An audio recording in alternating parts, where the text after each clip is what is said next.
Om Swastiastu, Shalom, Assalamualaikum warahmatullahi wabarakatuh. Namo Buddhaya, salam kebajikan. Selamat pagi buat sahabat Serasi. Kembali bertemu dengan kami di KUA Denpasar Selatan dalam acara Sigap, Edukasi Agama dari Penyuluh. Pada pagi hari ini tema kita merayakan Galungan dan Kuningan untuk keharmonisan dan keadilan. Dan juga kita akan membahas tema ini bersama dengan narasumber kita, yaitu Ibu Alit Aryawati Apriltini, SAG MIKOM. Kita sapa dulu narasumber kita. Selamat pagi Bu Alit. Selamat pagi Restu. Apa kabar Bu? Astagfirullah, sehat. Sehat ya. Baik-baik saja. Iya. Sesuai dengan tema kita hari ini mengenai Galungan dan Kuningan, Ibu. Ini kan sudah mulai besok ya. Sebenarnya mulai hari ini persiapan ya. Sudah mulai persiapan untuk acara Galungan, dan kemudian minggu depan gitu ya kita juga merayakan Kuningan. Nah, kira-kira bagaimana persiapan yang sudah dilakukan Bu Alit sendiri? Kalau persiapannya lumayan banyak ya. Begitu udah lihat kalender, kita udah ngitung tuh lagi bulan ini udah Galungan. Udah mulai nabung kita untuk Galungan. Ya, itu persiapan awal kita. Kalau untuk ritual Galungan sudah mulai juga saya persiapkan dari hari Minggu ya kemarin ya. Iya, hari Minggu. Tetapi sebenarnya Restu kalau Galungan itu panjang Restu, tidak hanya 3 hari ini. Oke, berarti persiapannya sudah minggu yang lalu. Iya. Oke. Kalau di Hindu intern kita rata-rata sudah tahu. Kalau Galungan itu tidak hanya 3 hari. Oke, karena kan yang saya kan lihat di kalender, jadi saya pikir hanya ada di kalender. Kalau hari raya kita bikin semuanya itu kan bahaya ya. Oh iya, bisa benar apa yang disebutkan orang-orang sama Bali itu, banyak libur. Banyak libur. Karena memang kalau Galungan itu ya hampir 2 bulan rangkaiannya. Wow. Panjang sekali. 2 bulan. Iya, karena itu tanya, Bu Alit sudah persiapannya sampai mana? Saya persiapan yang mana ini?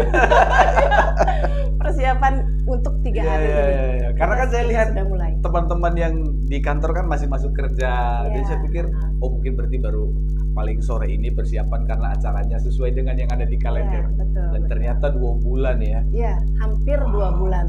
Iya, hampir 2 bulan. Kalau itu dimasukin di kalender libur 2 bulan. Makanya banyak libur, Banyak Bali libur, ya? itu banyak libur. Kalau Galungan itu ya emang panjang sebenarnya. Oke, iya. Langsung ke poin intinya saja Bu ya. Itu kan ada Galungan kemudian Kuningan ya. Itu kan terpisah, Galungan duluan, setelah itu baru Kuningan. Nah, kira-kira karena saya kan ya anggaplah saya orang awam gitu, tidak paham gitu tentang Galungan. Kira-kira apa sih Bu makna dari Galungan itu sendiri? Galungan ya? Ya, Galungan dulu, Galungan. Oke. Kalau kita bicarakan istilahnya kita gabung gitu ya. Ya. Rangkaian dari Galungan itu yang saya jelaskan tadi, yang sejatiannya kita awali dengan Tumpek Warige namanya. Tumpek Warige. Ya, kita awali dengan Tumpek Warige. Itu persembahan kita kepada alam lingkungan. Oke, persembahan. Ya, itu alam. Biasanya terjadi 25 hari sebelum Galungan. Di sanalah kita mengawali rangkaian Galungan. Cukup demikian. Lama ya? Iya. Sebelum ke intisarinya ya, kita jelaskan dikit lah. Iya. Tapi kalau orang di Bali, sederhananya mereka bilang, oh itu upacara untuk tumbuh-tumbuhan. Itu disebut, maka adalah di sana istilah ngatag gitu ya. Jadi pada pohon, baik itu bunga atau buah, diupacarai gitu, agar dia bisa memberikan bantuan lah bagi kita. Ya. Mau dia berbuah, kita nggak perlu beli buah. Betul. Dia berbunga, kita sedikit beli bunga. Nah, seperti itu. Kalau pohon bisa memberi perlindungan. Betul, kasih oksigen gitu kan, menyerap nutrisi dari tanah, kasih kesegaran bagi kita. Jadi Tumpak Warige itu atau rangkaian galungan itu kita awali dengan penghormatan kepada alam. Kepada alam ini, kemudian baru kita rangkaian galungannya ada penyekeban namanya. Penyekeban. Iya, penyekeban. Jadi kalau biasanya kita punya pisang belum matang, zaman dulu kan harus dipanaskan dihangatkan ya. Kalau sekarang kan udah ada obat tuh, disemprot-semprot. Kalau dulu disekep namanya, dimatangkan. Supaya cepat matang. Iya, dimatangkan. Sama halnya dengan kita. Jadi kita melakukan pematangan pada diri ini, mempersiapkan diri. Istilah keren itu yoga samadhi. Itu melakukan yoga samadhi, iya. Kemudian ada penapean, pematangan kalau tape itu ya. Kemudian ada juga penyanjan, ada penampahan. Penampahan itu kan yang ada di kalender 3 itu ya. Betul. Penampahan. Jadi di sana ada, kalau semaraknya dibilang ada motong babi. Ya, motong babi. Babi itu kita simbolkan sebagai tamas, rajas gitu ya, sifat yang keras dan juga sifat yang pasif. Tamas itu gitu ya. Di sana kita sembelih. Kita entaskan segala macam kemalasan ya, iri dengki, emosi gitu di penampahan. Kemudian di galungan itu sendiri barulah kita pemujaan kepada Tuhan, kepada Yang Widi, kepada penciptaan. Kemudian setelah itu ada manis galungan. Ya, 3 hari itu ya, penampahan, galungan, dan manis galungan. Saatnya kita silaturahmi. Saatnya kita silaturahmi gitu. Jadi kalau kita kaitkan kemudian dengan kuningan. Nah, kuningan itu keuningan. Pemberitahuan ya. Pemberitahuan, keuningan itu adalah serapan atas ilmu pengetahuan yang kita dapatkan selama ini. Jadi dalam kuningan itu kita memohonkan kepintaran, kecemerlangan pikiran gitu, sehingga jiwa kita dapat merasakan damai, tentram, sehingga kita bisa vibrasikan keluar. Gitu. Kalau dalam lontarnya memang ada, kalau di Hindu itu ada banyak sumber sastra. Kalau di Swamandala itu ada menyebutkan bahwa galungan ngaran wekasin ring galang apadang sangkaning jayaning dharma kalawan adarma. Nah, di sana dibilang galungan itu kemenangan dari segala kebaikan. Kemenangan dari segala kebaikan. Ya. Jadi kalau di Lontar Sundari Gammo menyebutkan galungan itu patites ring adnyana galang apadang buriaken sarwa bil paraning idep. Nah, itu sama juga pemaknaannya, bahwa galungan ini merupakan sebuah proses kecemerlangan pikiran sehingga kita bisa mengentaskan segala macam kekacauan. Segala macam kekacauan pikiran itulah yang disebut dengan adharma. Jadi orang kan bilang menangnya dharma melawan adharma. Nah, singkatnya demikian. Tetapi kalau kita telisik bahwa kecemerlangan pikiran itu terjadi ketika segala macam kekacauan di pemikiran kita, di hidup kita bisa kita lalui lah, gitu ya, dengan baik begitu.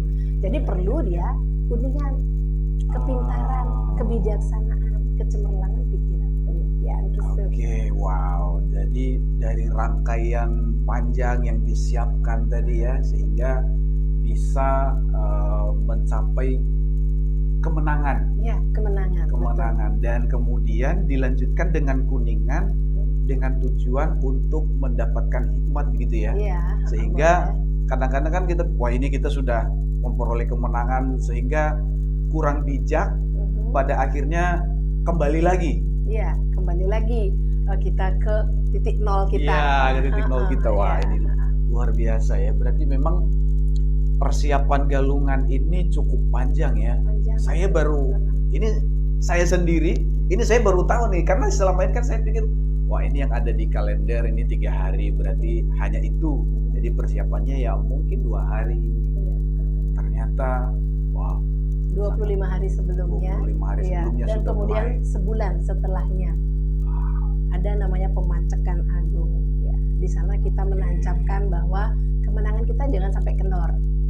Ya, kita tancapkan terus, kita upayakan terus diri ini, gali potensi diri lah, kemampuan lah, pengendalian lah gitu. Seperti itu. Sebenarnya panjang gitu, Restu. Iya. Luar biasa. Sahabat Serasik, pagi ini kita bisa mendapat pelajaran penting tentang galungan dan kuningan ya. Kemudian dalam persiapan, kemudian pelaksanaan galungan dan kuningan itu kan ada yang seperti tadi Bu Ailin sampaikan, ada yang memang persiapannya pribadi, kemudian ada yang dilakukan bersama. Iya, ada yang bersama. Kemudian kalau yang pribadi itu dilakukannya di mana, terus kalau bersama itu di mana? Apakah tempatnya sama atau beda? Terus maknanya apakah juga sama? Misalnya kalau persiapannya kita sendiri dan kemudian bersama. Kalau sendiri tentunya ada pada dalam diri kita. Ya. Jadi tidak hanya saat galungan. Jadi kita lakukan segala pengendalian diri.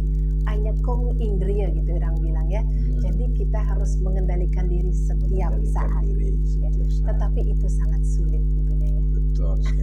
Itu yang sulit. Sangat sulit. Ya, ada begitu macam godaan ya. Sulit sekali mengendalikan diri. Apalagi emosi gitu ya, kemarahan itu cepet banget, ada bensin dikit udah nyamber gitu ya. Karena sudah ada apinya. Betul. Jadi ya sulit, tapi setiap saat kita harus bisa melakukan introspeksi untuk diri kita, di dalam diri, kesendirian kita bersama Tuhan saja, gitu ya, pada Sang Yang Widi kalau kita. Kemudian kalau di masyarakat sebagai makhluk sosial, kita ada di sini kan konsep Hindu itu banyak, cinta kasih juga, sama halnya dengan di Kristen gitu ya. Kita menyambut raya, tatua masih. Nah, kita kerap melakukan upacara-upacara atau ritual bersama-sama di pura. Baik itu skopnya kecil seperti pura keluarga ataupun skopnya lebih luas seperti pura. Gitu. Kita lakukan sesuai dengan dikse kalau patra kita. Jadi kalau di tempat saya mungkin di galungan itu puncaknya. Jadi kita bersama-sama melakukan pemujaan di pura gitu. Namun ada juga di daerah lain puncaknya itu tidak dilakukan di galungan, tetapi di penampahan. Di penampahan galungan. Karena di penampahan galungan ini pun kita yakini sebagai hari yang keramat. Seperti yang saya bilang tadi, kita harus menekan segala macam ego, memutuskan hubungan dengan segala macam keangkaramukaan seperti itu. Jadi ada yang melakukan di sana, ada juga yang melakukan di galungan. Dan hampir semua di rangkaian galungan itu kita melakukan pemujaan di pura-pura besar. Sebenarnya tidak ada keharusan ya Restu, aturan atau persembahan kita. Tidak ada keharusan. Tetapi kadang-kadang yang justru sebenarnya keliru yang berkembang di masyarakat gitu ya. Kita sering kali tergoda akan apa yang diaturkan teman sebelah. Kadang-kadang itu yang membuat rancunya sebuah upacara atau ritual. Betul, pengaruh. Lihat teman bisa memberikan suguhan yang lebih agung, lebih mewah. Jadi kita tergoda untuk hal itu. Nah, hal-hal seperti itu yang kadang justru membuat kita secara global ini menjadi masalah. Ya, karena di Hindu sudah jelas ada konsep Nista Madhya Utama. Ada persembahan tingkatannya ada persembahan yang kita lakukan dengan nista. Itu kita ambil yang utama aja, yang esensi aja, yang inti aja. Kemudian yang madhya sudah mulai ada ornamen material. Artinya apa yang kita bisa berikan, apa yang bisa kita suguhkan. Sesuai kesanggupan, kemampuan ya. Kemudian ada yang utama itu kolaborasi dari semuanya. Demikian. Jadi ya sosial, masyarakat, kita bisa lakukan dengan kesungguhan kita. Maknanya ya kembali pada diri ini. Sejauh mana Anda memahami tuntunan agama, sejauh itulah anugerah yang akan Anda dapatkan. Demikian. Kan begitu ya? Kalau menurut saya seperti itu. Kalau di Kristen itu ada istilahnya, kalau kita mau memberi itu Tuhan tidak melihat pemberiannya kita. Betul.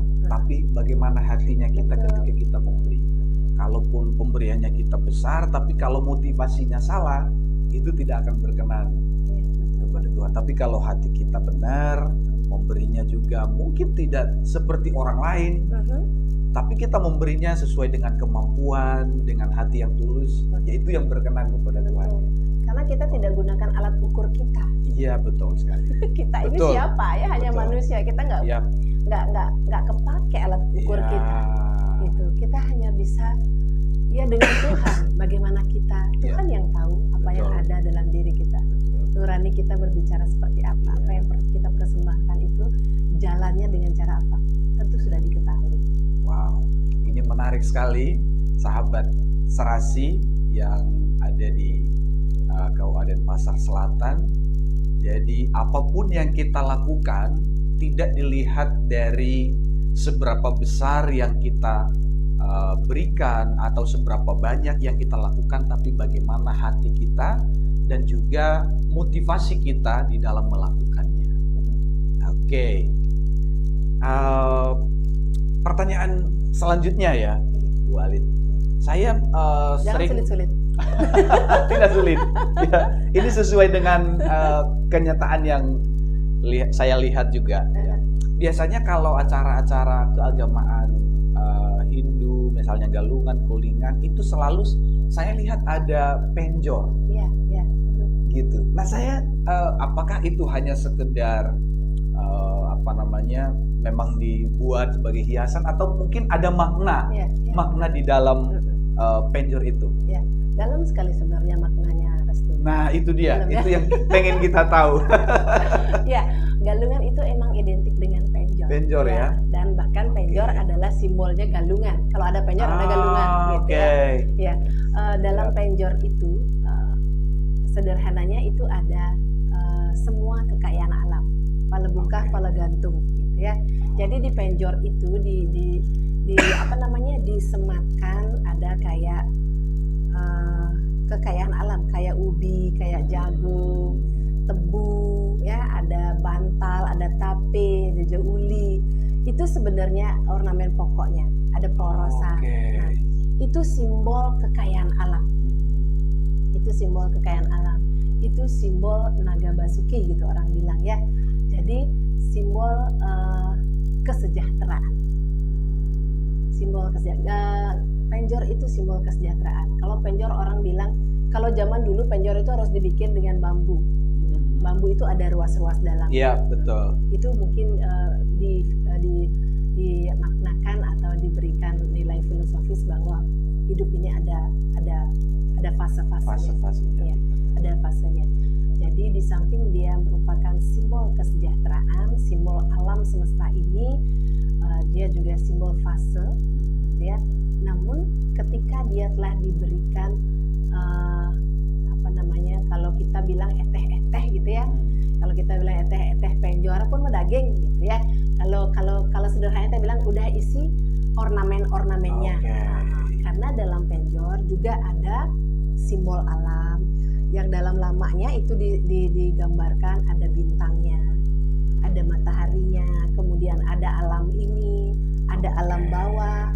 Jadi harmoni itu ada dalam penjor. Alam dan kehidupan kita itu digambarkan dalam rangkaian penjor itu. Gitu. Jadi memang kalau Restu bilang itu memiliki makna, ya maknanya sangat mendalam. Sehingga ketika kelar rangkaian galungan ini, penjor itu dibakar, Restu. Tujuannya? namun bukan berarti penjor dalam arti utuh semuanya bambu sama itu bambunya juga. Beberapa kita bakar, lalu kita tanam di pekarangan rumah. Ya, simbolnya atau pengharapannya gitu ya. Semoga semua alam itu, kemegahan alam ini, kekayaan alam ini memberikan juga benefit atau kemakmuran di rumah kita, di alam pekarangan kita. Demikian. Jadi ya memang kita ini main simbol. Ya kalau nggak begitu bagaimana caranya kita memberikan pengaruh kepada keturunan kita bahwa ini loh bermakna baik. Gitu. Ini upaya kita gitu untuk membawa segala kebaikan ke rumah dalam keluarga dan sementara disebarkan ke semuanya. Gitu. Ternyata penjor itu bukan hanya hiasan ya? Bukan, tapi ada penjor hiasan. Oh, ada juga penjor hiasan? Ada penjor hiasan. Ketika dia tidak diisi ornamen, dia akan menjadi hiasan. Ornamen kober seperti tadi, kemudian ornamen lamanya, ornamen yang tadi kayak tebu, biu, bantal, tape, porosan yang seperti itu. Dia akan menjadi profan. Dia penjor profan. Ketika sudah dipasang, dia menjadi sakral. Berarti itu akan menjadi sakral kalau misalnya ornamen-ornamennya itu sudah diisi, dilengkapi betul. Sudah dilengkapi betul. Lalu kemudian diupacarai. Demikian. Kita persembahkan apa yang mampu kita persembahkan, seperti apa mungkin sodan atau canang sari gitu. Seperti itu, atau bantan-bantan yang lainnya. Iya. Seperti tadi di dalam galungan, kuningan, kemudian juga mengenai penjor tadi dijelaskan bahwa itu ada keharmonisan. Nah, pastinya kan berharap bahwa itu tidak hanya sebatas kita melihat dari misalnya tadi penjor tadi bahwa ini sangat bagus sekali, kemudian ada nilai-nilainya yang memang rohani, kemudian ada keharmonisan yang kita bisa lihat. Tapi harapannya pasti dalam kehidupan nyata dan juga dalam bermasyarakat ataupun lingkungan. Kira-kira apa harapan dari Ibu Alit sendiri itu dalam perayaan Galungan dan Kuningan ini? Kalau include-nya untuk keseluruhan, harapan itu seperti yang kita bahas tadi ya. Kita mampu mengendalikan segala macam godaan yang ada di bumi ini.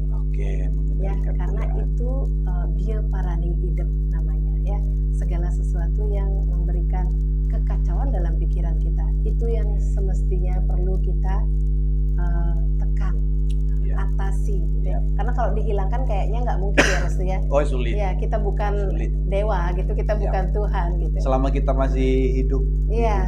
Pasti akan ada hal itu dan kita harus terus upayakan diri itu agar kita bisalah, paling tidak bisalah mengikuti ajaran agama kita, sastra kita gitu secara sungguh-sungguh tentunya. Baik. Ya, sahabat Serasi KUA dan Pasar Selatan, perbincangan kita pada pagi hari ini mengenai Galungan dan Kuningan itu sangat memberikan kita sebuah makna bahwa ternyata Galungan itu tidak hanya sebatas upacara biasa, tapi ada makna yang lebih dalam yang terkandung di dalamnya, yang tadi kita dengarkan bersama dari narasumber kita bahwa Galungan itu memberikan kemenangan. Dan juga di Kuningan itu bagaimana kita mengisi diri kita dengan pengetahuan, hikmat, sehingga kemenangan yang dimiliki itu tidak disia-siakan. Kira-kira begitu ya. Betul. Baik. Masih ada waktu? Masih ya? 5 menit lagi. 5 menit lagi. Mungkin langsung dengan waktu 5 menit ini kita gunakan sebagai closing statement ya. Closing ya. Ya, ya, ya. Restu, kita sendiri di umat Hindu gitu ya, tidak semua memahami bahwa rangkaian galungan itu merupakan sebuah momen yang sangat indah buat kita untuk mengatasi diri ini. Jadi sejatinya saya ingin sekali menyampaikan kepada saudara yang lain juga, begitu juga kepada saudara saya di Hindu juga, bagaimana caranya agar sebuah garis bawah yang dibilang dharma melawan adharma itu benar adanya bisa kita jalani gitu ya. Karena dalam susastra kita menyebutkan segala macam godaan itu perlu kita entaskan agar terjadilah atau tercerahilah kita. Sebenarnya hidup kita ini kan perlu pencerahan dan tercerahi agar kita bisa mengetahui, oh ini loh jalannya. Ya, kalau gelap, kalau awidya tidak berpengetahuan demikian, jadi kita tidak akan tahu jalan yang terang. Ya, dimanapun ada lampu atau senter kita nggak akan tahu, oh ini jalurnya loh gitu, nggak akan tahu. Jadi kita perlu sekali terus menggali diri. Seperti Kuningan kita terus menggali kepradnyanan itu untuk kita bisa melalui hidup ini sehingga kita bisa melakukan karma wasana yang baik, dan kelak kita akan melalui punarbawa atau kelahiran kembali dalam Hindu sehingga hidup ini tidak ada ujung dan pangkalnya. Demikian, hidup ini adalah lingkaran. Siklus kehidupan demikian. Jadi semoga saja kita semua dapat harmoni gitu ya, dapat harmoni sehingga kita benar-benar menjadi negara yang cinta damai, merdeka, sejahtera. Itu yang utama. Luar biasa. Terima kasih banyak Bu Alit untuk pencerahannya. Astaga. Pencerahannya. Bukan pencerahan sih, kita berbagi saja gitu ya. Sudah berbagi mengenai bagaimana kita merayakan Galungan dan Kuningan yang penuh dengan keharmonisan dan keadilan. Terima kasih untuk sahabat Serasi yang sudah menyaksikan podcast hari ini. Semoga kita sehat selalu, dan juga untuk saudara-saudara yang merayakan Galungan dan Kuningan, semoga bisa dilancarkan. Dan seperti tadi yang kita sudah dengarkan bersama, kita bisa mencapai kemenangan dan juga pencerahan hikmat yang daripada Tuhan. Kira-kira seperti itu Bu ya. Jadi kita akan akhiri. Kita akhiri dengan ucapan selamat Hari Raya Galungan untuk semeton Hindu dimanapun berada. Siap. Kita akhiri dengan Rama Santi. Om Santi Santi.